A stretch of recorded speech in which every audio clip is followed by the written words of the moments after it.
It's that time of year once again, Railers fans, where Bob Durrani and Nick Tuzolino are now getting set to put together this year's roster. It is my pleasure to introduce the first signing for the 24-25 Worcester Railers season. Your captain, number 81, Anthony Repaci. Patch, thanks for taking the time here today. It's great to chat again. Yeah, Tim, good to see you, and it's great to be back in Worcester. I'm super excited. Obviously, I love playing here, and I just can't wait to get going for another season.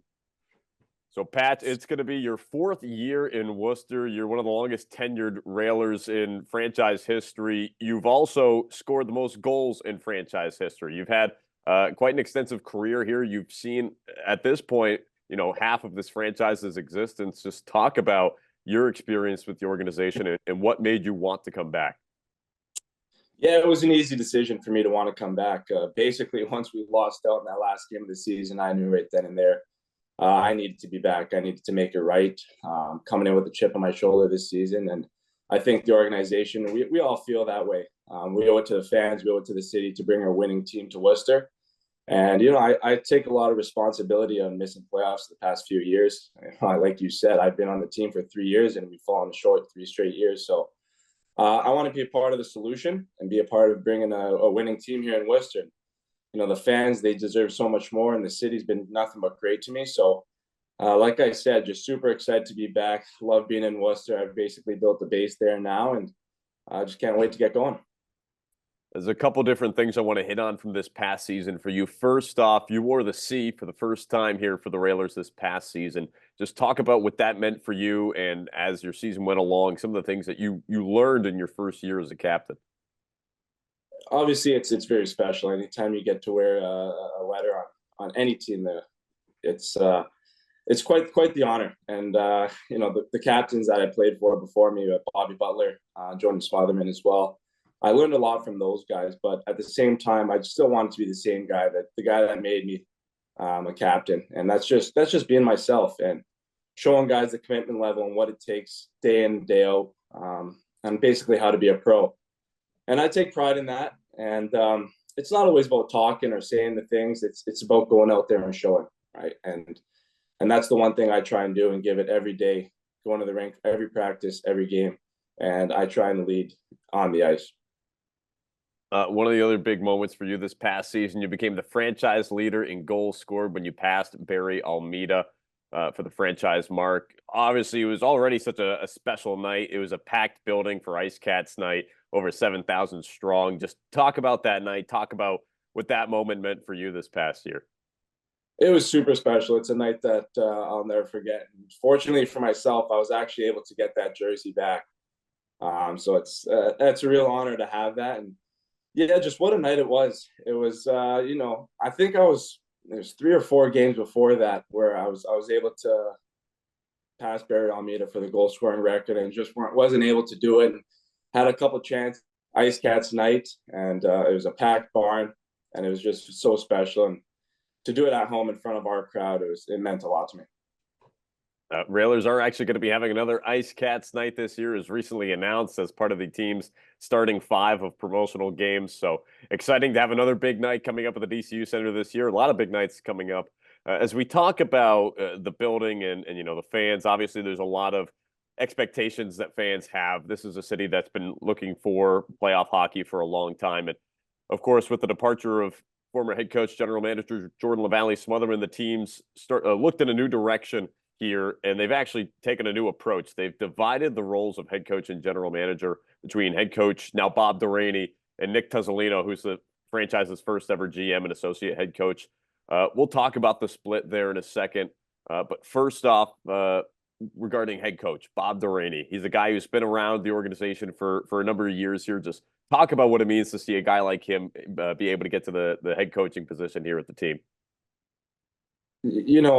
I've got so many good things to say about Bob. I'm not sure there's anyone that's more deserving than him. No disrespect to any coaches I played for in the past, but I'm not sure there's anyone in the hockey world that cares more about his players than Bob Durrani. And no matter who you are, if you a new guy just coming in, a guy that's been around like myself for 4 years, he treats everyone with the utmost respect. He'll do whatever he can to help that individual get to where they need and get their game to where he believes their game should be. So just super happy for him. He's a very, very smart hockey guy, and I think he'll have a lot of success here. And then brand new general manager and associate head coach Nick Tuzzolino. You've had a couple of conversations with him already, as we were talking about. Talk about the guy that he is so far here, and then expand, if you will, as to how you think this dividing of roles and responsibilities is going to help the team. Yeah, I spoke with Nick once once he was announced as associate head coach and general manager, and I really like the fiery passion out of him. He seems like he's a young guy. He's willing to learn. He's been in the league. He's played over 400 games, I believe, in the East Coast Hockey League, so he knows the league very well. He had his experience last year in Savannah. I think he was head of player development or something like that. So I think he's going to do a really good job. And as I've seen in the past, it's tough as a head coach and general manager. It's tough to wear both hats because there's a lot going on, right? It's shuffling your lineup and trying to put a lineup together, but then also trying to manage bench and manage your players and things like that. So I think the split is going to be good.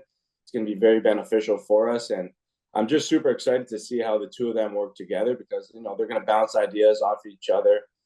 And it's not necessarily, I think Nick had this conversation with myself, with you, with Bob. It's not all on him.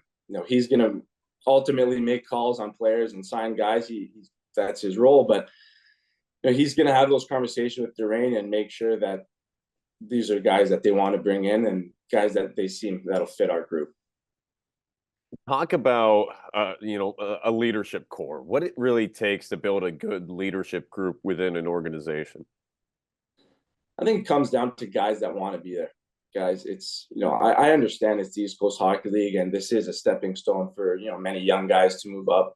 But you also need to take this opportunity and set yourself up for the future. And there's it's not the NHL. We all know that, but there's still ways about it where you can set yourself up down the road and maybe build a living and things like that in the city you're playing in.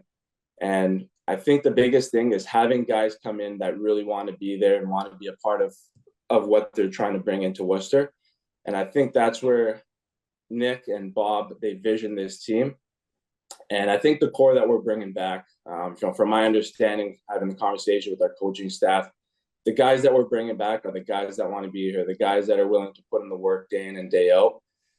And it really is, I know we have a leadership core, but it's an extended part of the coaching staff as well. We need to have these conversations with the coaching staff, with what's going on inside the locker room and how we're feeling. And Bob, I can't speak for Nick, but Bob does a great job with that. Bouncing ideas off of us as well and what we're feeling, because we're the ones that are in the locker room every day. Obviously, they do their own thing. So it's just a really exciting time for us with the group of guys that we're going to bring back, and the new coach coming in. So from what they're saying and how I'm feeling, I'm just super excited and can't wait to get going. Patch, what's something you're looking forward to this season? I'm looking forward to having success. I've said it in the past couple of years, and the talking's done. I've got nothing else to say. It's like I said, I'm coming in with a chip on my shoulder. I'm going to put that work in from day one. I talked to Bob about this a couple of weeks ago. I said the season starts day one of training camp. I know we have a lot of guys there, but that's when the work begins, because our training camp's only 2 weeks, and that it's not a ton of time to get ready for a season because you don't even have your full roster there, basically, right? You're still looking at guys and a lot of movement. There's guys coming down from Bridgeport, but you have to have that mentality that day one of training camp is when the season starts, and you better go out there and be ready to go. And that's the approach I'm taking to this season, and I'm just looking forward to having success in Worcester.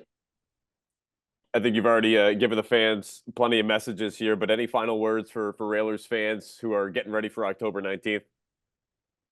Just believe in us. I understand your frustration, and like I said, I hold myself accountable and I hold myself to a certain standard. So please just keep supporting us. We love having you guys out at the DCU Center.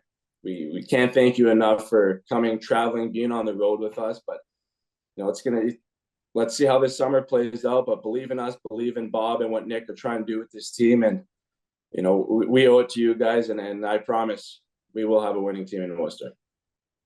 Anthony Repaci is the captain for your Worcester Railers, number 81. Patch, thanks for taking the time today. Hey, thank you, Tim. And last thing, actually, I do want to shout out the Railers organization for the Community Service Team of the Year once again. That's something I pride myself on, and I actually want a special shout out here to Pete Foley.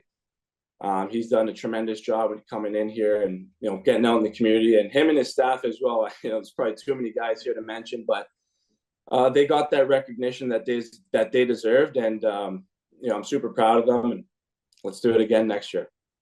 That's right. The Railers named the 5-time ECHL Community Service Team of the Year award recipient. Patch, you were the team's own Community Player of the Year within the Railers organization. So congratulations to you as well for that. And yes, congratulations to everybody involved who made that happen for the organization. So Patch, again, thanks for taking the time here today, and we'll see you in October. All right, Tim, thanks a lot. Enjoy the rest of your summer.